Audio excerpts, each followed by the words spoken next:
आप बहुत प्यारे हैं। ठीक है, आप सभी एक त्वरित सवाल। आप में से कितने ने कैन और एबेल की कहानी कभी सुनी है? क्या वह वही नहीं है जहाँ किसी की हत्या हो गई थी या कुछ और हुआ था? हाँ, सही है, लेकिन यह सिर्फ किसी के मारे जाने से अधिक गहरा है। तो असल में क्या हुआ?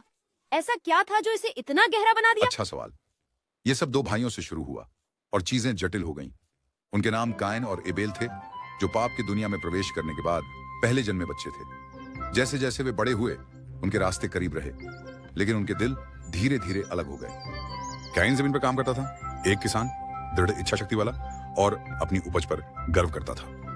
अबेल एक कोमल चरवाहा था। उसने परमेश्वर को अपना सबसे अच्छा अर्पित किया। तो उन्होंने भगवान को सामान क्यों दिया? बहुत अच्छा सवाल। माया, ये उपासना थी, लेकिन उनके भेंट एक जैसी नहीं थी। एक दिन भगवान के लिए भेंट लाने का समय था। मेरे प्रभु, ये आपके लिए है, मेरी बेहतरीन चीज। और परमेश्वर ने हाबिल को उत्तर दिया, बेटे, मैं खुश हूं। फिर कैन की बारी आई अपनी भेंट लाने की।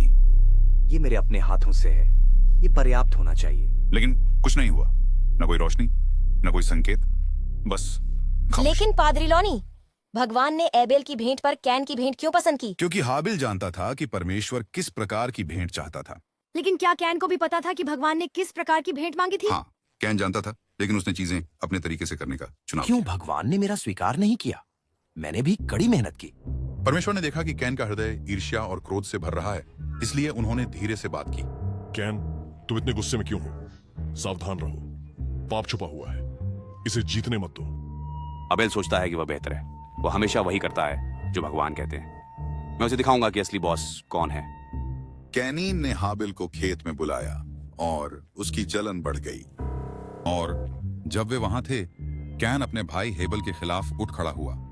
उसने ईर्ष्या को अपने ऊपर हावी होने दिया और इसके कारण उसके भाई की जान चली गई। लेकिन कोई क्यों इतना आगे बढ़ जाता एक भेंट के लिए? समर्पण समस्या नहीं था माया, बल्कि उसका दिल था। कैन खेत में अकेला खड़ा था। उसका दिल तेजी से धड़क रहा था। ईश्वर, जो सब कुछ देखता है, पास आया। कैन, तुम्हारा भाई हाबिल कहाँ है? मुझे नहीं पता।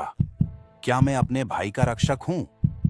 कैन, तुम्हारे भाई का खून पुकार रहा है और अब यह जमीन तुम्हारे लिए फसल नहीं उगाएगी और तुम बिना घर के भटकते रहोगे। लेकिन यह बहुत ज्यादा है। अगर कोई मुझे ढूंढ ले और मुझे चोट पहुंचाए तो क्या होगा? चिंता मत करो, कोई तुम्हें नुकसान नहीं पहुंचाएगा। मैं तुम पर सुरक्षा का निशान लगाऊंगा। En de sissie te man te brengen se draait, se was so renner. Wow, वह कहानी बहुत तीव्र थी। तो क्या कहानी की सीख ये है कि ईर्ष्या चोट पहुंचाती है, लेकिन भगवान हमारी मदद कर सकते हैं प्यार चुनने में? बिल्कुल सही। कालियो, भगवान हमारे दिलों को देखते हैं और हमें सही चुनने में मदद करते हैं। कहानी पसंद आई? सब्सक्राइब करें और अधिक सच्चाई और प्यार के लिए वापस आएं।